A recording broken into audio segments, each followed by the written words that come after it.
దేవుని నామానికి మహిమ కలుగుగాక. దేవుని యొక్క వాక్యాన్ని చూద్దాం. 2 సమూయేలు 15వ అధ్యాయం 1వ వచనం నుంచి చదువుతున్నాను.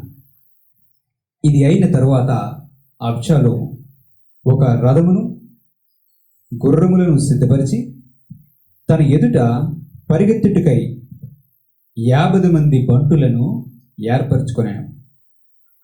ఉదయమునే లేచి బయలుదేరి పట్టణము యొక్క గుమ్మపు మార్గమందు ఒక తట్టున నిలిచి రాజు చేత తీర్పు నొందుటకై వ్యాజ్యమాడు వారెవరైనా వచ్చి ఉండగా కనిపెట్టి వారిని పిలిచి, నీవు ఏ ఊరు వాడవని అడుగుచుండెను. నీ దాసుడైన నేను ఇశ్రాయేలీయుల గోత్రములో ఫలానా దానికి చెందినవాడనని వాడు చెప్పగా, అబ్షాలోము, నీ వ్యాజ్యము సరిగాను న్యాయముగాను ఉన్నది కానీ దాన్ని విచారించుటకైనను నియమింపబడిన వాడు రాజునద్ద ఒకడునూ లేడని చెప్పి, నేను ఈ దేశమునకు న్యాయాధిపతి అయి యుండుట ఎంత మేలు. అప్పుడు వ్యాజ్యమాడు వారు నా యొద్దకు వత్తురు, నేను వారికి న్యాయము తీర్చునని చెప్పుచూ వచ్చాను. దేవుని యొక్క వాక్యాన్ని వింటున్నారు కదా.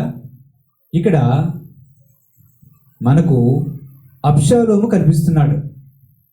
అబ్షాలోము దావీదు మహారాజు యొక్క కుమారుడు. ఈ అబ్షాలోము ఇక్కడ చేస్తున్న పనిని చూడండి.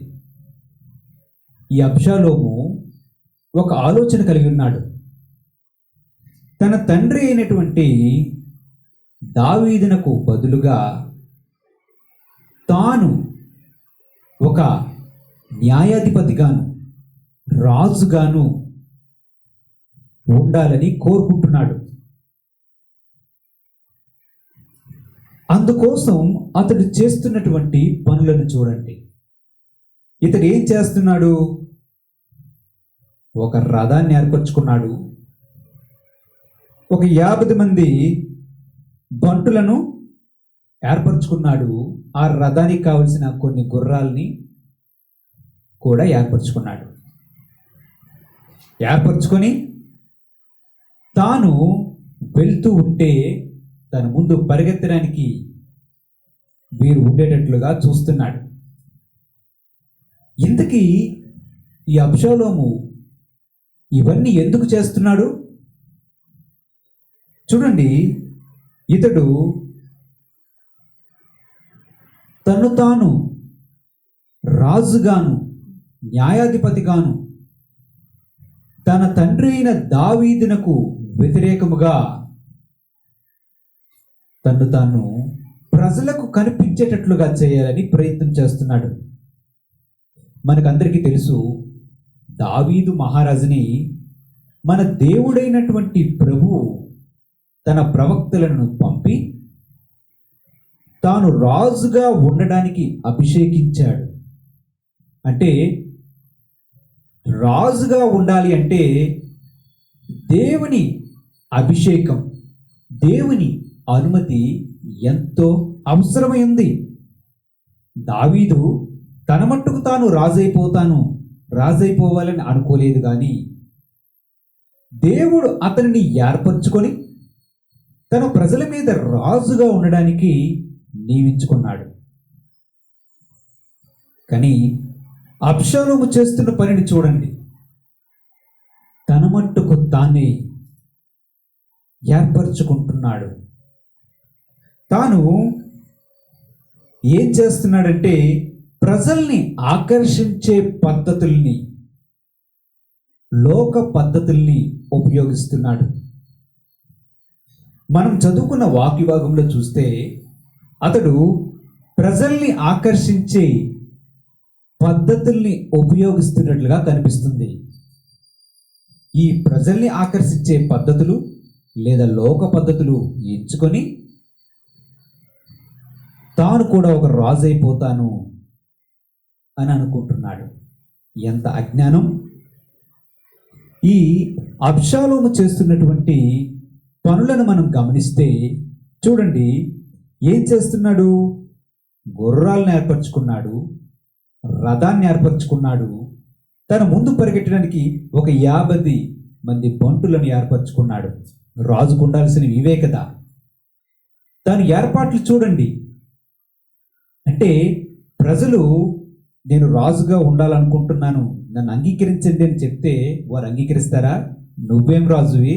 కనీసం నీకు ఒక రథము లేదు, నీ దగ్గర 40 మంది, కనీసం 4 నీ చుట్టుపక్కల మనుషులు లేరు, నువ్వు రాజు అవుతావా అని ఎగతాళి చేస్తారు.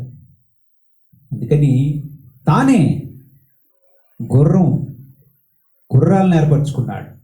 ఒక రథాన్ని మంచిగా చేయించి నేను దీని మీద కూర్చొని రాజుగా ప్రజలకు కనిపిస్తాను, చాలా బాగుంటుంది అనుకున్నాడు. మరి నేను ఒక్కనే రాజునైతే సరిపోదు, నా ముందు ఒక 50 మంది ఉంటే కానీ కనీసం నాకు గౌరవం దొరకదేమో, కనుక ఒక 50 మందిని తెచ్చుకుందాం, వారికి కూడా నా దగ్గర ఉద్యోగాన్ని ఇచ్చి రాజు దగ్గర ఎలా బంట్లు ఉంటారో అలాగే నేను కూడా బంట్లను ఏర్పరచుకుంటాను అని చెప్పి ఏర్పరచుకున్నాడు. ఇది మానవ పద్ధతి, ఇది లోక పద్ధతి. ప్రజలు చూసినప్పుడు అనుకుంటారు, అబ్బా ఇతను కూడా రాజేమో, బాగుంది, ఇతని రథం బాగుంది, ఇతనికి సైనికులు ఉన్నారు, గుర్రాలు ఉన్నాయి, ఇతను కూడా రాజే అని అనుకోవాలని, అంటే ప్రజల్ని ఆకర్షించాలి.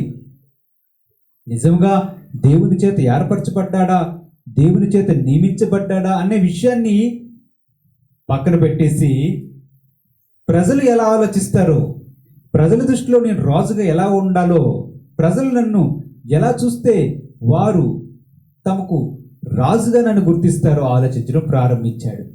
ఇంకా మన దేవుని యొక్క వాక్యంలో చూస్తే, ఉదయమే లేచి బయలుదేరి పట్టణం యొక్క గుమ్మపు మార్గమందు ఒక తట్టున నిలిచి రాజు చేత తీర్పు పొందుటికై వ్యాజ్యమాడు వారు ఎవరైనా వచ్చి ఉంటే కనిపెట్టి వారిని పిలిచి నీవు ఏ ఊరు వాడివి అని అడుగుచూ ఉండేవాడట. చూసారా ఇతని యొక్క ఇంకొక ప్రయత్నం చూడండి. ఇతడు ప్రతిరోజు తెల్లవారి లేచి ఆ పట్టణం యొక్క గుమ్మం దగ్గరికి వెళ్ళిపోయేవాడు. అక్కడికి వెళ్ళి బహుశా ఈ రథం మీద వెళ్ళి తన 50 మంది బంట్లను ఏర్పరచుకున్నాడు కదా, వారిని కూడా తీసుకుని వెళ్ళి ఆ గుర్రాలు ఇవంతా హంగు ఆర్భాటాలు చేసి, ఇదిగో నేను కూడా ఒక రాజునే, నన్ను కూడా చూడండి అన్నట్టుగా కరెక్ట్గా ఆ గుమ్మం దగ్గరికి వెళ్ళి నిలబడి ఎవరైనా సరే వెళ్ళిపోతూ ఉంటే చూస్తూ ఉండేవాడంట. ఇతని పనులు చూడండి. ప్రతిరోజు ఉదయం లేచి చేస్తున్న పని ఏంటి? ప్రజల్ని ఆకర్షించాలి, నేను రాజునైపోవాలి, నన్ను కూడా రాజుగా వీరు గుర్తించాలి. ఏంటి లోకపు పద్ధతులు? ఇతను చేస్తున్న పనిని చూస్తే ప్రజల్ని ఏం చేస్తున్నాడు? చూస్తున్నాడు, కనిపెడుతున్నాడు. చాలామంది ప్రజలు ద్వారము గుండా పట్టణమునకు రావడం వెళ్ళడం చూస్తున్నాడు. ఎవరైనా సరే బహుశా ఏదైనా వ్యాజ్యం అంటే ఏదైనా తగాదా లేకపోతే ఏదైనా న్యాయం కోసమని రాజు దగ్గరికి వారు వస్తూ ఉంటే అక్కడ నిలబడి చూసి, హలో బాగున్నారా, ఇటు వెళ్తున్నారేంటి, మీ సమస్య ఏంటి, ఏం చెప్పండి, ఇలా మాట్లాడడం ప్రారంభిస్తూ ఉన్నాడు. చూసారా, ప్రజలకు కావాల్సింది అటువంటి వారే. ఇటువంటి వారి కోసం ఇలాంటి అబ్షాలోములు ఎప్పుడు కనబడుతూనే ఉంటారు. వాళ్ళు ఏం చేస్తుంటారు? ఊరికే మీ సుఖ దుఃఖాలలో వారు పాలు పంచుకోరు, కానీ ఊరికే మాట్లాడి ఏంటండి బాగుందా, ఎలా ఉన్నారు, ఎక్కడున్నారు, ఉట్టిదే. మనసులో నిజమైన ప్రేమ ఉండదు, మనసులో నిజమైనటువంటి ఆప్యాయత ఉండదు, కానీ ఊరికే నోటి మాట పలకరింపులు చేసుకొని వారితో సంబంధాలు ఏర్పరచుకొని, ఈ రిలేషన్స్ ఈ సంబంధాలు ఎలాంటివంటే తుమ్మితే ఊడిపోయే రిలేషన్లు ఏర్పరచుకుంటారు. ఊరికే వేసి చూసారు ఇక్కడ మన అబ్షాలోం గారు ఏం చేస్తున్నారు? నీవు ఏ ఊరు వాడివి, నువ్వెక్కడి నుండి వస్తున్నావు? చూడండి, మనుషులతోని ఇలాంటి సంబంధాలు ఏర్పరచుకొని వారితో 4 మాటలు మాట్లాడి, మీరు ఎక్కడ ఉంటున్నారు, మీరేం చదువుతున్నారు, మీ ఉద్యోగం ఏమిటి, మీరు ఎలా ఉన్నారు, మీ భార్య బాగుందా, మీ పిల్లలు బాగున్నారా, మీ అమ్మగారు బాగున్నారు, ఊరికే కరెక్ట్గా వారికి ఎదురుగా వస్తేనే ఇవన్నీ గుర్తొస్తాయి. ఆ తర్వాత వారు నేను గురించి పట్టించుకోరు. వారికి కావలసిందంతా నీతో ఒక రకమైన సంబంధాన్ని, చనువుని, పరిచయాన్ని పెంచుకొని నేను ఉన్నాను, నేను ఒకడు ఉన్నాను, నన్ను గుర్తించు అని ఒక రకమైనటువంటి ప్రయత్నమే తప్ప నిజానికి అతను చేసేది ఏమీ ఉండదు.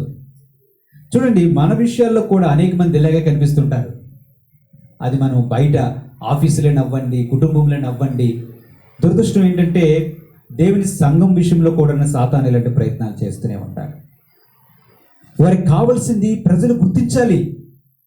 ఈ అబ్షాలోము గారికి ఉన్నటువంటి సమస్య ఏంటంటే, నేను రాజుగా అవ్వాలి, ప్రజలందరూ నా దగ్గరికి రావాలి, వీళ్ళందరూ అలా వెళ్ళిపోతున్నారు, వీళ్ళని నా వైపు ఆకర్షించుకోవాలి. కాబట్టి ఏం చేస్తానంటే గట్టు దగ్గర ఉండి, గోడ దగ్గర దాగుండి వచ్చిన వాళ్ళందరితో పలకరించి, ఆహా బాగున్నారా, మీరు ఏ ఊరు వాళ్ళు, ఆహా ఎందుకు వెళ్తున్నారు అని పలకరించడం. ఈ పలకరింపులు, ఈ స్నేహభావాలు చూపించడము, ప్రదర్శించడము, ఇది కేవలం వారి స్వప్రయోజనం కోసమే కానీ ఇతరుల యొక్క ప్రయోజనం కోసం కాదు. అబ్షాలోము గారు చేస్తున్న పని అదే. ఇతనికి కావాల్సింది ఏంటంటే మనుషులు కావాలి, రాజు అయిపోవాలి, తను తానే ఒక అధిపతిగా ఏర్పరచుకోవాలి. సడన్గా లేచి నేను రాజునైపోతానంటే ప్రజలు ఎక్కడి నుంచి వస్తారు? ప్రజలు లేని రాజు ఎలా అవుతాడు? కాబట్టి ప్రజలు కావాలి. కాబట్టి ఇతను చేస్తున్న పని ఏంటంటే గోడ దగ్గర కూర్చొని, గేట్ దగ్గర కూర్చొని, బాగున్నారా, మీరు ఏ ఊరు వారు, ఇలా అడగడం ప్రారంభించారు. వాళ్ళు ప్రారంభించిన తర్వాత అవతల వాళ్ళు కూడా ఏదో ఒక మాట మాట్లాడాలి కనుక వెంటనే నేను పలానా గోత్రానికి చెందినవాడిని, ఆ ఊరికి చెందినవాడిని అని అంటే అప్పుడు ఇంక ఇప్పుడు మాటలు కలపడానికి ఈ అబ్షాలోము గారికి అవకాశం ఏర్పడింది. చూడండి, ఇటువంటి వారిని మనం ఎప్పుడు చూస్తూనే ఉంటాం. ఇలాంటిది మన వ్యక్తిగత జీవితాలలో, మనం పనిచేసే స్థలాల్లో, కుటుంబస్తులలో, అలాగే ఇంతకుముందు మనం అనుకున్నట్లు దురదృష్టవశాత్తు దేవుని సంఘంలో కూడా ఇలాంటివి కనిపిస్తూ ఉన్నాయి. నిజమైన ప్రేమ ఉందా? నిజంగా ఉద్దేశపూర్వకంగానే వారికి ఏదో మేలు చేయాలని మీరు వాళ్ళు పలకరిస్తున్నారా? కాదు, ఊరికే అంత నటన, నోటి మాటతో ఊరికే ఏం బాగున్నారు, అబ్బా మాటలు వింటే వీరికి ఎంత ప్రేమో నా మీద ఎంత శ్రద్ధో అని అనుకుంటారు. ఉట్టిదే, అదేమీ ఉండదు. నిజముగా ప్రేమించేవాడు మన ప్రభువు అయిన క్రీస్తే. ఎవరైతే క్రీస్తుని అంగీకరిస్తారో, క్రీస్తు మనస్సు కలిగి ఉంటారో, వాళ్ళు ఒకవేళ వస్తే నిన్ను మనఃపూర్వకంగా పలకరిస్తారేమో కానీ మిగతావన్నీ ఇగో ఇలాంటి అబ్షాలోము క్రియల్లాగే ఉంటాయి. అబ్షాలోము యొక్క టార్గెట్ వేరే, అబ్షాలోము యొక్క ఉద్దేశం వేరే. ఆయన రాజు అయిపోవాలనుకుంటున్నాడు, దేవుడు నియమించాలనుకోవటంలే. తన మట్టుకు తానే రాజుగా నియమించేసుకుంటాను, నేను నియమించుకోవాలి, నన్ను రాజుగా చేసుకోవాలంటే నాకు రథాలు కావాలి, గుర్రాలు కావాలి, మనుషులు కావాలి, బంటులు కావాలి, సైనికులు కావాలి. ఇప్పుడు ఈ మనుషులు వస్తున్నారు కదా, వీళ్ళతో కొంచెం పరిచయం పెంచుకొని నా మాటల్లో కలిపి నేను కూడా ఉన్నాను, గుర్తించుకోండి, నన్ను గుర్తించండి అని అతని తాపత్రయం. చూడండి, ఈ గుర్తింపు సమస్య ఏదైతే ఉందో చాలా చెడ్డది. నన్ను గుర్తించండి, నేను ఉన్నానని చూడండి, నేను చేస్తాను, ఎంత బాగా చేస్తాను, నేను ఎంత బాగా పాడుతాను, నేను ఎంత బాగా చెప్తాను, నేను ఎంత బాగా అది చేస్తాను, ఎంత బాగా ఇది చేస్తానని చెప్పుకోవడమే. ఎందుకంటే ఇంకా వారి గురించి చెప్పేవారు ఎవరు ఉండరు కనుక వారు చేసేది ఏంటంటే వారి గురించి వారు చెప్పుకోవాలి, వారి గురించి వారు ఇంట్రడ్యూస్ చేసుకోవాలి, వారి గురించి వారు నేను ఇది ఫలానా అని చెప్పుకోవడం తప్ప ఇంకా వారు చేసేది ఏమీ ఉండదు.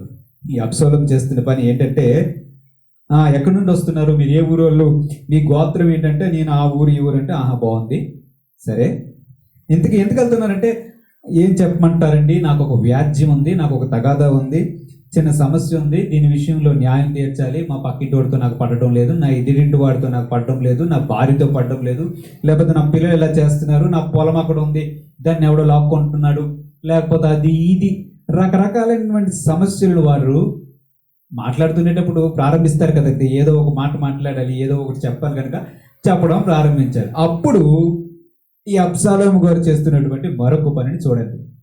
ఈ అబ్షాలోము గారు చేస్తున్నటువంటి మరొక పని ఏంటంటే, అంతా బాగుంది, నీవు చెప్పినటువంటి వ్యాజ్యం కూడా బాగుంది, నాకు అనిపిస్తుంది నీ వ్యాజ్యము అంటే నీవేదైతే నీకు సమస్య ఉంది, తగాదా ఉంది, లేకపోతే దేని విషయంలో న్యాయం తీర్చాలని వస్తున్నావో బాగుంది, నీ వ్యాజ్యంలో న్యాయం ఉంది, నువ్వు చెప్పేది కరెక్ట్గా ఉంది, కాబట్టి అంతా బాగుంది. కానీ ఇప్పుడు నువ్వు ఎక్కడికి వెళ్తున్నావు? రాజు దగ్గరికి వెళ్తున్నాను. రాజు దగ్గరికి వెళ్తున్నావా? రాజు దగ్గరికి వెళ్తే అక్కడ ఎవడయ్యా ఉన్నాడు నీకు న్యాయం తీర్చడానికి? అక్కడ ఎవడు సరైనోడు ఎవ్వడు లేడు నీకు న్యాయం తీర్చడానికి కానీ నీకు సలహా ఇవ్వడానికి కానీ. రాజు దగ్గర ఎవ్వడు లేడు అని చెప్పడం ప్రారంభించాడట. దేవుని యొక్క వాక్యం చూస్తే అబ్షాలోము 3వ వచనంలో, అబ్షాలోము నీ వ్యాజ్యం సరిగాను న్యాయముగాను ఉన్నది కానీ దాన్ని విచారించుటకైనను నియమింపబడినవాడు రాజు వద్ద ఒక్కడూ లేడని చెప్పాడట. దేవుని యొక్క మాట చూడండి. రాజు దావీదు మహారాజు దేవుని యొక్క వాక్యాన్ని దివారాత్రములు ధ్యానించేవాడు. అతనికి దైవ జ్ఞానం ఉంది. అనేకమైనటువంటి సమస్యలను ఆయన పరిష్కరించాడు. దేవుడు అతనికి తగినంత జ్ఞానం ఇచ్చాడు. కానీ ఇతను చెప్తుంది చూడండి, రాజు దగ్గరికి వెళ్తున్నావా? రాజు ఏం చేయలేడు. రాజు దగ్గర ఎవడు లేడు, నేనే ఉన్నాను. నువ్వేదైనా చెప్పాలనుకుంటే నాకే చెప్పు, నేను చేసేస్తా, నేను మొత్తం కూడా నీ వ్యాజ్యం తీర్చేస్తా అన్నట్లుగా చెప్పడం ప్రారంభిస్తూ ఉన్నాడంట. ఇది చూసారా? ఇప్పుడు ఎవరైనా ఒక వ్యాజ్యాన్ని లేకపోతే వారికి ఉన్నటువంటి ఒక సమస్యను తీసుకొని దేవుని వద్దకి రాజు దగ్గరికి వస్తే అది వారి దృష్టిలో న్యాయంగా ఉంటుంది, కానీ అందరి దృష్టిలో న్యాయంగా ఉంటుందా? మీకు ఒక సమస్య ఉందండి, ఆ సమస్యను పట్టుకొని ఒక న్యాయాధిపతి దగ్గరకో, ఒక జడ్జి దగ్గరకో, ఒక పెద్దవాని దగ్గరకో వెళ్తున్నారు. మీ దృష్టిలో ఎలా ఉంటుంది? మీ వైపు నుంచి మీరు చెప్పింది సరిగ్గా ఉంది అనుకుంటారు, అంతేనా?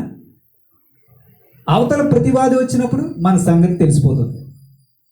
వాడు చెప్తాడు, అయ్యా వాడు అలాగ అంటున్నాడు కానీ ఇదండి సమస్య, వాడు చెప్పేది అలా ఉంది కానీ నేను చెప్పేది కూడా వినండి, ఇది సమస్య, ఇప్పుడు ఏం చెప్తారో చెప్పండి అంటాడు. అప్పుడు ఏం చెప్తారు అంటే దాని అర్థం ఏంటి? మనం చెప్పేదానిలో మన వైపు కారణాలు ఎంత బలంగా ఉంటాయో కొన్నిసార్లు అవతల వైపు ఉన్న వారి యొక్క కారణాలు కూడా అంతే బలంగా ఉంటాయి కదా. మరి అబ్షాలోము చేస్తున్న పని ఏంటి? ఎవడొస్తే వాడి దగ్గరికి నీ వ్యాజ్యం కరెక్ట్గా ఉంది, నువ్వు కరెక్ట్గా చెప్తున్నావు, నువ్వు కరెక్ట్గా చెప్తున్నావు, నీ వైపు న్యాయం ఉంది అక్కడ, కానీ న్యాయం తీర్చడానికి ఎవరు లేడు, నాలాంటోడు ఉంటేనా వెంటనే తీర్చేసేవాడిని అని చెప్తున్నాడు. సపోజ్ ఒక వ్యక్తి వెళ్ళాడు, ఎవరు జోసఫ్ అనే వ్యక్తి వెళ్ళాడు అనుకోండి. అతనికి ఒక సమస్య ఉంది అనుకోండి. నాకు ఈ సమస్య ఉందని అంటే అతను ఏం చెప్పుండేవాడు? అబ్షాలోము నీ వ్యాజ్యం కరెక్ట్గా ఉంది, నీవు చెప్పింది నీ వైపే న్యాయం ఉందని చెప్పుండేవాడు. సపోజ్ ఈ జోసఫ్కి యాకోబు అనే వ్యక్తితో సమస్య ఉందనుకోండి. ఇంకొకసారి ఈ జోసఫ్ వెళ్ళిన తర్వాత యాకోబు వచ్చాడు అనుకోండి.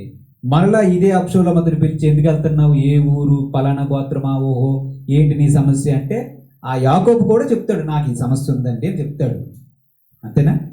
అప్పుడు ఈ అబ్షాలోము ఏం చెప్పుకుంటాడు? నీ వైపే వ్యాజ్యం ఉంది, నీ వైపే న్యాయం ఉందని చెప్పేవాడు. అంతే. మనుషులను కూడగొట్టుకోవడానికి, మనుషులు తన వైపు సంపాదించుకోవడానికి, మనుషులను ఆకర్షించడానికి, తాను రాజుగా నియమించుకోవడానికి, తాను ఏదో గొప్పవాడని చెప్పుకోవడానికి చేసుకున్నటువంటి ఏర్పాట్లే తప్ప న్యాయమును విచారించేవాడు కాదు. ఆ తర్వాత ఎవ్వడు లేడు కాబట్టి నా దగ్గరికే వస్తే బాగుండు. తర్వాత ఇతని మాటలు చూస్తే, నేను ఈ దేశమునకు న్యాయాధిపతి అయి ఉండుట ఎంత మేలు, అప్పుడు వ్యాజ్యమాడు వారు నా యొద్దకు వద్దురు, నేను వారికి న్యాయము తీర్తునని చెప్పుచూ వచ్చెను. వచ్చిన ప్రతి ఒక్కడికి ఇదే చెప్తున్నాడు, న్యాయాధిపతి లేడు, రాజు దగ్గర ఎవడు లేడు, ఒకవేళ నేనే న్యాయాధిపతి అయి ఉంటే మొత్తం సమస్యలన్నీ ఎంత చక్కగా తీర్చుండేవాడిని, అందరూ నా దగ్గరికి వస్తే మేమందరికీ కూడా వ్యాజ్యాన్ని కరెక్ట్గా న్యాయం ఉన్నట్టుగా 100%, 100% న్యాయము చేసుండేవాడిని అని చెప్తూ ఉన్నాడట. అయితే ఈ ఉద్దేశం ఏంటి? నన్ను న్యాయాధిపతి చెయ్యండి, నన్ను న్యాయాధిపతిగా చూడండి, రాజు బదులు నన్ను చూడండి, నేనే రాజుని, నేనే న్యాయాధిపతిని, ఎవరైనా నియమిస్తే బాగుందంటే ఎవరైనా నియమిస్తారనే బాగుండని ఈయన ఉద్దేశం కాదు. ఈయన ఉద్దేశం ఏంటంటే నేనే న్యాయాధిపతిని, మీరు ఎందుకు అనవసరంగా రాజు దగ్గరికి వెళ్తున్నారు? నా దగ్గరికి రండి, నేను న్యాయం తీరుస్తాను అని చెప్పుకుంటున్నాడు. దేవుని యొక్క మాటలని మనం గమనిస్తే ఈ అబ్షాలోము చేస్తున్న పని ఏంటి? నేను తప్ప ఇంక ఎవ్వడు లేడు, నీకు నేనే దిక్కు అనే భావాన్ని చూపించాలని ప్రయత్నం చేస్తున్నాడు. తను తాను రాజుగా చూపించుకోవాలని రథాలను ఏర్పరచుకున్నాడు. అంటే ప్రజల్ని ఆకర్షించే పద్ధతుల్ని ఉపయోగించి మనుషులను కూడగట్టుకోవాలని అబ్షాలోము ప్రయత్నం చేస్తున్నాడు. దీనికి రాజు అయిపోదాము, న్యాయాధిపతి అయిపోదాము అని అనుకుంటున్నాడు. దేవుని యొక్క వాక్యాన్ని ఆలకిస్తున్నటువంటి ప్రియ సహోదరుడ సహోదరి, ఒక విషయాన్ని ఆలోచించండి.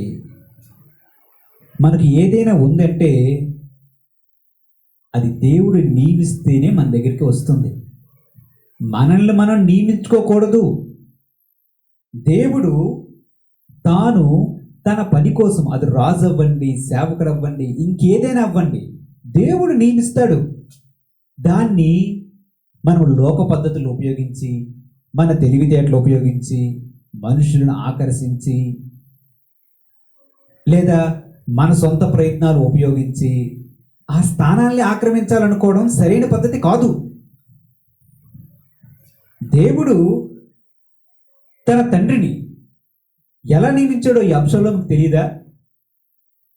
ప్రవక్త వచ్చి, సమూయేలు ప్రవక్త వచ్చి అభిషేకించి రాజుగా ఉండమని నియమించాడనే విషయం ఈ అబ్షాలోము గారికి తెలియదా? మరి ఇతని ప్రయత్నాలు ఏంటి? అలా నియమించబడాలా? సొంత పద్ధతుల్లో ప్రవేశించాలా? చూడండి, దురదృష్టకరమైనటువంటి సంఘటన ఏమిటంటే, దేవుని సంఘంలో కూడా కొంతమందిని సాతాను ఇలా ప్రేరేపిస్తూ ఉంటాడు. అది వారు తప్పని మనం చెప్పలేం, కానీ అలా ప్రేరేపిస్తూ ఉంటాడు అనమాట. చూడండి, నేను తప్ప ఇంకెవడు లేడు, నేనైతే బాగున్ను, నేనైతే ఈ పొజిషన్లో బాగున్ను, నేనే ఉన్నాను, దీనికి నేనే ఉన్నాను, నేను తప్ప ఇంకెవ్వరు దీనికి సరిపోరు అనే భావాన్ని ప్రజల ముందుకి వాళ్ళు చూపిస్తూ ఉంటారు. అందువల్ల ప్రజలు, అబ్బా ఈడే కరెక్టు, ఈయనే కరెక్టు, ఈమె కరెక్టు, ఈడైతే బాగుండు, అలాంటి భావాన్ని ప్రజల్లో వచ్చేటట్లుగా ప్రయత్నం చేస్తూ ఉంటారు. ఇది లోక పద్ధతులు. అబ్షాలోము గారు అలాంటి పద్ధతుల్ని ప్రయోగించారు. అబ్షాలోము గారు ఆలోచన కూడా సేమ్ ఇలాంటి ఆలోచనే. వారికి కావాల్సిందంతా ఏంటంటే వారి కోరిక నెరవేర్చబడాలి, ప్రజల్లో గొప్పగా కనిపించబడాలి. రాజు అంటే రథం ఉంటుంది, రథం ఉంటే గుర్రాలు ఉండాలి, రాజు ఒక్కడు ఉంటే బాగోదు కనుక గుర్రాలతో పాటు బంట్లు కూడా ఉండాలి. అలాగే ఇక్కడ కూడా నేనంటే ఏమనుకున్నారు, నన్ను చూడండి, నన్ను గుర్తించండి. ఇంకొక చూసారు, అబ్షాలోము చెప్తున్నాడు, ఈ ధ్యాస మెనుకు న్యాయాధిపతి ఉంటే ఎంత మేలు, అప్పుడు వ్యాజ్యవాడు ప్రతి ఒక్కరిని నేనే న్యాయం తీర్చేస్తానని చెప్తున్నాడు. అంటే తాను ఒక న్యాయాధిపతిగా నియమించేసుకున్నాడు, అంతా న్యాయం తెలిసినోడుగా మాట్లాడేస్తున్నాడు. ప్రజల్లో ఇటువంటి భావాన్ని వచ్చేటట్లుగా చేస్తున్నాడు.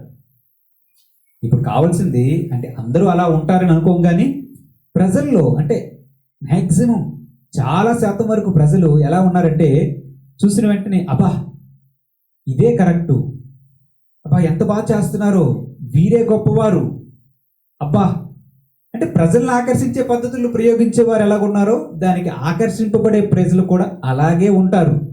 ఇది ఎక్కడైనా ఉండేది. కానీ దేవుని యొక్క వాక్యం సెలవిస్తుంది ఏంటంటే, తాను నియమించుకుంటాడు, తాను ఏర్పరచుకుంటాడు, మనుషులు ఏర్పరచుకోకూడదు. ఇప్పుడు మీరు కలెక్టర్ ఆఫీస్కి వెళ్ళారండి, కలెక్టర్ గారు చిన్న పని ఉంది ఇప్పుడే వస్తానని చెప్పి పక్కకు వెళ్ళారు. ఆ బండ్రు కూడా కలెక్టర్తో వెళ్ళిపోతే కలెక్టర్తో పాటు వెళ్ళిపోతారు కదా. అప్పుడు కలెక్టర్ కూర్చున్నటువంటి రూమ్ ఉంటుంది, ఆ రూమ్ బయట మీరు ఉన్నారు, మీరేం చేస్తారు? కలెక్టర్ లేరు కదా, లోపలికి వెళ్తాను ఒకసారి అని వెళ్ళారు అనుకోండి. వెళ్ళి వెంటనే కుర్చీ ఖాళీగా ఉంది కదా అని చెప్పి ఆ కుర్చీలో మీరు కూర్చుని పోయి నేనే ఈరోజు కలెక్టర్ అని అంటే ఏమైనా అర్థం ఉంటుందా? దాన్ని నియమించబడాలి. దానికి నియమించబడ్డానికి ప్రభుత్వము అనేక పరీక్షలను నిర్వహించి వారి యొక్క శక్తి సామర్థ్యాలని, వారి యొక్క చదువును అన్నిటినీ పరీక్షించి వారికి ఆ నియామకమని ఇస్తుంది. అంతేగాని కుర్చీ ఉంది కదా నేను కూర్చుని పోతే కలెక్టర్ అయిపోం, అంతే కదా. అలాగే దేవుని పనిలో కూడా దేవుడు నియమిస్తాడు ప్రజల్ని. దాన్ని లోక పద్ధతులు ఉపయోగించి వాడి పొజిషన్ మనం కొట్టేయాలి, ఆ స్థానం నాకు కావాలి, ఆ ప్రసంగించే స్థానం నాకు కావాలి, ఈ ప్రవచించే స్థానం నాకు కావాలి, ఆ వాయించే స్థానం నాకు కావాలి, ఇది నాకు కావాలి, అది నాకు కావాలి, ఇంకా నాకు కావాలి, అది కూడా కావాలి అని హెచ్చులకు పోయి అదేదో కావాలి అని అనుకొని చేస్తే ఏం ప్రయోజనం? మీరు అలాంటి ప్రయత్నాలు ఒకవేళ ఎవరైనా, అంటే మీరు అందరూ చెయ్యరు, ఎవరైనా ఒకవేళ చేస్తూ ఉంటే అది ఫలిస్తుందా? దేవుని యొక్క మాటలో చూడండి, దేవుడు నియమిస్తాడు ప్రజల్ని. ఎఫెసీయులకు రాసిన పత్రిక 4వ అధ్యాయం 13వ వచనాన్ని చదువుతున్నాను. పరిశుద్ధులు సంపూర్ణులకు అగునట్లు క్రీస్తు శరీరము క్షేమాభివృద్ధి చెందుటకు పరిచర్య ధర్మము జరుగుటకును ఆయన కొందరిని అపోస్తలుగాను, కొందరిని ప్రవక్తలుగాను, కొందరిని సువార్తికులుగాను, కొందరిని కాపరులుగాను, ఉపదేశకులుగాను నియమించెను. దేవుడు ఏం చేశాడండి? తన పరిచర్య ధర్మం జరిగించడానికి, క్రీస్తు శరీరము అంటే క్రీస్తు సంఘం అభివృద్ధి పొందడానికి, పరిచర్య ముందుకు కొనసాగడానికి దేవుడు కొంతమందిని పిలుచుకుంటాడు, ఏర్పరచుకుంటాడు, నియమిస్తాడు. చూడండి, ఆయన కొందరిని అపోస్తలులుగా ఆయన పంపిస్తాడు, కొంతమంది ప్రవక్తలుగా తన యొక్క ఉద్దేశాలని ప్రజలకు తెలియజేసినట్లుగా తన ఆత్మను పెట్టి ప్రజలను హెచ్చరించడానికి, సరిదిద్దడానికి, వారు పొరపాటున ఒక కార్యక్రమం చేస్తే అది ఎలా ఉంటుందో, దాని యొక్క పరివిధానాలు ఏంటో, దాని నష్ట కష్టాలు ఏమిటో అన్నీ తెలియజేయడానికి దేవుడు కొంతమందిని ప్రవక్తలుగా నియమించుకుంటాడు. కొంతమంది సువార్తలుగా ఉపయోగిస్తాడు. తన సత్య సువార్తను, తన వాక్యాన్ని, తన రక్షణ విషయమైన గురించినటువంటి వార్తను ప్రజల్లో ప్రకటించడానికి కొంతమందిని సువార్తలుగా నియమించుకుంటాడు. కొంతమందిని కాపరులుగా నియమించుకుంటాడు. కొంతమంది కాపరులుగా అంటే వారి సంఘాన్ని సంరక్షించి దేవుని యొక్క చిత్తములో, దేవుని యొక్క వాక్యములో వారిని, విశ్వాసులను బలపరిచి, స్థిరపరిచి, నమ్మకం మరణం వరకు ఉండేటట్లుగా చూసి వారిని పరలోక రాజ్యంలో చేర్చాలని వారు ప్రయత్నం చేస్తుంటారు. మనం చూస్తాం చూడండి, ఒక సంఘ కాపురి దివారాత్రములు ఎంతగానో ప్రయాసపడి దేవుని వద్ద కన్నీరు కార్చి అనేక మంది కొరకు విజ్ఞాపన చేసి వారిని నడిపిస్తూ ఉంటాడు. కానీ అదే సంఘ కాపురి కింద ఒకవేళ కొంతమంది ఉన్నారనుకోండి, వారు ఈ శ్రమను, బాధను భరించడానికి ఇష్టపడరు. కానీ ఏదైనా ఒక మంచి మీటింగ్ జరుగుతూ ఉందనుకోండి, అప్పుడు ఆ సంఘ కాపురినే డామినేట్ చేసినట్లుగా అక్కడికి వెళ్ళి వారు అక్కడ ప్రత్యక్షపడాలని, బాగా కనబడాలని, నేనే ఉన్నానని చూపించుకోవాలని ప్రయత్నం చేస్తారు. ఎంతవరకు ఇది న్యాయం? ఎంతవరకు ఇది సమంజసం? కొందరు ఉపదేశకులుగా, అంటే దేవుని యొక్క వాక్యాన్ని బోధించేవారుగా, దేవుని యొక్క విషయాలను ప్రజలకు బోధించి వారిని బలపరిచి, స్థిరపరిచి, వారి తప్పుదారులో పాల్గొనకుండా వారిని కాపాడుతూ వారిని సరైన మార్గంలో నడిపించే విధంగా కొంతమంది ఉపదేశకులు నియమిస్తాడు. అంటే దేవుడు నియమించెను అని వాక్యాన్ని మనకు చూపిస్తూ ఉన్నాడు. అది దేవుడు నియమించేది. మనం దాన్ని పొందలేము. దేవుని వద్ద మనకి ఏది ఇవ్వబడిందో, ఏది చెయ్యాలని దేవుడు మీకు మాకు చెప్పాడు, దాన్ని చెయ్యాలి. అంతేగాని అబ్షాలోంలాగా మనం రాజు అయిపోదాము, లేకపోతే న్యాయాధిపతి అయిపోదామంటే కుదరదు కదా. ఒకవేళ అటువంటి ప్రయత్నాలు కొంతకాలం సాగవచ్చేమో కానీ అవి సఫలము కాలేవు, దీర్ఘకాలం అలాంటివి నిలవబడవు. దేవుడు అటువంటి వాటిని చూస్తూ సహించడు. దేవుని యొక్క మాటను చూస్తే 2వ సమూయేలు 15వ అధ్యాయం 6వ వచనంలో చదువుతున్నాను. తీర్పు పొందుటికై రాజునద్దుకు వచ్చిన ఇశ్రాయేలీయులందరికీ అబ్షాలోము ఈ ప్రకారం చేసి ఇశ్రాయేలీలందరినీ తన తట్టు తిప్పుకున్నాడంట. మొత్తానికి ఈ అబ్షాలోము రోజు ఆ ద్వారబంధం దగ్గరికి వెళ్ళి అందరినీ తన వైపు తిప్పుకున్నాడు. చూసారా, ప్రజల్ని తన వైపు రప్పించుకున్నాడు. ఏం చేశాడు? ఏమి చేయలేదు. మాటలు మాట్లాడాడు, తను చూపించుకున్నాడు, నేనే గొప్పవాడని చెప్పుకున్నాడు. అంతే, ప్రజలు ఆకర్షించబడ్డారు. ఇదే జరుగుతుంది. ఇంతకీ ఇలా చేసిన తర్వాత ఈయన ఏం చేశాడు? ఇలా ఎంతకాలం చేశాడు? ఇలా ఎంతకాలం చేశాడంటే 7వ వచనంలో చూస్తే 4 సంవత్సరాలు జరిగిన మీదట అబ్షాలోము రాజునద్ద దగ్గర వచ్చి, నీ దాసుడైన నేను సిరియా దేశం నందు యెషూనందు ఉండగా యెహోవా నన్ను యెరూషలేముకు తిరిగి రప్పించినట్లా నేను ఆయనను సేవించదని మొక్కుకొంటిని గనుక నేను హెబ్రోనుకు పోయి యెహోవాకు నేను మొక్కుకుంటాను అని అడిగాడంట. దావీదు దగ్గరికి వచ్చి, నేను ఆ దేశంలో ఉన్నాను కదా, ఆ దేశంలో ఉండేటప్పుడు ఒకవేళ యెహోవా నన్ను తిరిగి మన దేశానికి తీసుకుని వస్తే నేను యెహోవాకు మొక్కుకుంటాను అని చెప్పి అక్కడ ప్రార్థన చేసుకున్నాను. ఇప్పుడు ఎలాగా నేను వచ్చాను కనుక వెళ్ళి మొక్కుకుంటాను, సెలవు ఇయ్యు అంటే దావీదు మహారాజు సరే పో అన్నాడు. అందుకు అతను పోయి ఏం చేశాడు? హెబ్రోనుకు పోయి 10వ వచనంలో అబ్షాలోము ఒక ఏర్పాటు చేసుకున్నాడు. మీరు బాకానాదం వినినప్పుడు అబ్షాలోము హెబ్రోనులో ఏలుచున్నాడని కేకలు వేయడని చెప్పుటికై ఇశ్రాయేలు గోత్రములన్నిటికీ వేగులు వారిని పంపించెను. ఇది ప్రయత్నం ఏంటండి? నేను హెబ్రోనుకు వెళ్తాను, హెబ్రోనులో బాకానాదము సౌండ్ రాగానే మీరు ఏం చేస్తారంటే ఊరిలో ఉన్న వారందరూ, దేశంలో ఉన్న వారందరూ కూడా వెంటనే హెబ్రోనులో అబ్షాలోము రాజు అయ్యాడని కేకలు వేయండి అని చెప్పించాడంట. బాగానే ఉంది. ఇలా చేస్తూ పోయాడు. మొత్తానికి తన ప్రయత్నము కొంతవరకు సఫలమయ్యింది. ఎంతకాలం? అతడు మొదలుపెట్టి నుంచి సుమారు 4 సంవత్సరాలు ఇలా చేశాడు. 4 సంవత్సరాలు చేసిన తర్వాత దావీదు మహారాజు ఆ పట్టణం నుంచి బయటికి వెళ్ళడం అదంతా మనకి తెలిసిన సంగతే. కానీ చివరికి జరిగినది ఏమిటి? అబ్షాలోము దావీదునకు బదులుగా రాజుగా ఏలిందా లేదా? ఇది ముఖ్యమైనటువంటి విషయం. అతడు దావీదుకు బదులుగా పరిపాలన చేయగలిగాడా లేదా? సాధ్యమైందా? సాధ్యపడలేదు కదా. దేవుని యొక్క మాటలో చూస్తే దేవుడు మనం 2వ సమూయేలు 18వ అధ్యాయం 14వ వచనాన్ని చదువుతున్నాను. యోవాబు నీవు చేయి వరకు నేను కాచుకొని ఉందనా అని చెప్పి 3 బాణములు చేత పట్టుకుని పోయి మస్తకి వృక్షమున వేలాడుచు ఇంకను ప్రాణముతో ఉన్న అబ్షాలోము యొక్క గుండెకు గురిపెట్టి తన ఆయుధములు మోయువారు 10 మంది చుట్టుకొని ఉండగా అబ్షాలోమును కొట్టి చంపెను. ఏమయ్యాడు ఈ అబ్షాలోము రాజు?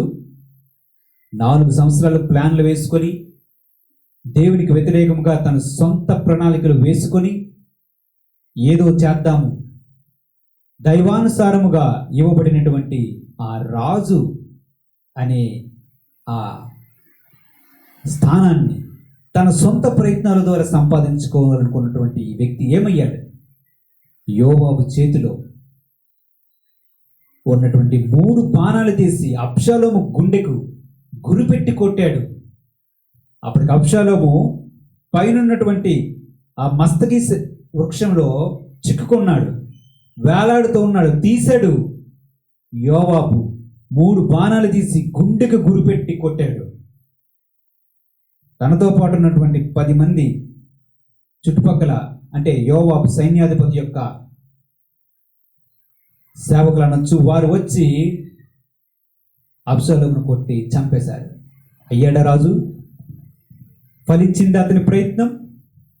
చూడండి, దేవుడు నియమించిన వారి యొక్క స్థానాన్ని మనుషులు తీసుకోలేరు. బహుశా మానవ ప్రయత్నాల ద్వారా అది కొంతవరకు సక్సెస్ అంటే విజయం సాధిస్తున్నట్లుగా కనిపిస్తుందేమో కానీ అది విజయాన్ని సాధించదు. అది కొంతకాలం నిలిచి ఉంటుందేమో. 4 సంవత్సరాలు అబ్షాలోము చేసిన ప్రయత్నం ప్రజలకు సక్సెస్ లా కనిపిస్తుందేమో. ప్రజలందరూ వచ్చారు, ప్రజలందరూ అతని చుట్టూ చేరారు, రాజులాగా కనిపించడేమో కానీ రాజు కాలేకపోయాడు. దేవుని యొక్క వాక్యాన్ని ఆలకిస్తున్నటువంటి ప్రియ సహోదరుడ సహోదరి, దేవుడు నియమించినటువంటి నియామకం వేరే, మన సొంత పద్ధతుల ద్వారా మనల్ని మనం నియమించుకునే పద్ధతి వేరే. మన సొంత ప్రయత్నాలు సక్సెస్ విజయంలా కనిపిస్తాయేమో కానీ దీర్ఘకాలం ఉండవు. దేవుడు దాన్ని అనుమతించడు. కొంతకాలమే ఉంటుంది, బహుశా ఆ ప్రయత్నాలేమో తర్వాత కనిపించవు. అబ్షాలోము ఎన్నటికీ రాజు కాలేకపోయాడు. దేవుడు నియమించిన దావీదే రాజుగా స్థిరపరచబడ్డాడు, కానీ అబ్షాలోము కాలేకపోయాడు. ప్రార్థన చేసుకుందాం. స్తోత్రములు ప్రభువా, తండ్రి కుమార పరిశుద్ధాత్మ తండ్రి, మీ పాదములకు వందనాలు, స్తుతులు, స్తోత్రములు. మీ వాక్యాన్ని బట్టి మిమ్మల్ని స్తుతిస్తున్నాము, ఘనపరుస్తున్నాము తండ్రి. ఎందరైతే ఈరోజు ఈ వాక్యాన్ని వింటున్నారో ప్రభువా, నీవు వారితో సూటిగా మాట్లాడమని కోరుచున్నాను ప్రభువా. దేవా, మానవ ప్రయత్నాలు తమను తాము నియమించుకునే పద్ధతులు వారు విరమించుకోవాలని నీవు ఈనాడు హెచ్చరించమని వేడుకుంటున్నాను ప్రభువా. దేవా, నీ చిత్తములో నీ యందు ప్రభువా తన భయభక్తులు గల వారికి తగిన సమయమందు నీవు హెచ్చిస్తావని, నీవే నియమిస్తావని, మరి ముఖ్యంగా సంఘము విషయంలో, సంఘములో ఉన్నటువంటి పరిచర్యల విషయంలో నీవు నియమించాలని, నీవు కోరుకోవాలని, నీవు చెప్పిన ప్రకారంగా చేసేవారు నీవు కోరుకుంటున్నావని వాక్యం వింటున్నటువంటి వారు గుర్తెరుగునట్లుగా ప్రభుత్వాన్ని సహాయం దయచేయండి. ఈ వాక్యాన్ని వారి హృదయంలో ఫలింపజేయమని మా ప్రభువును రక్షకుడైన యేసుక్రీస్తు నామమున అడుగుతూ ప్రార్థన చేస్తున్నాను తండ్రి. ఆమేన్.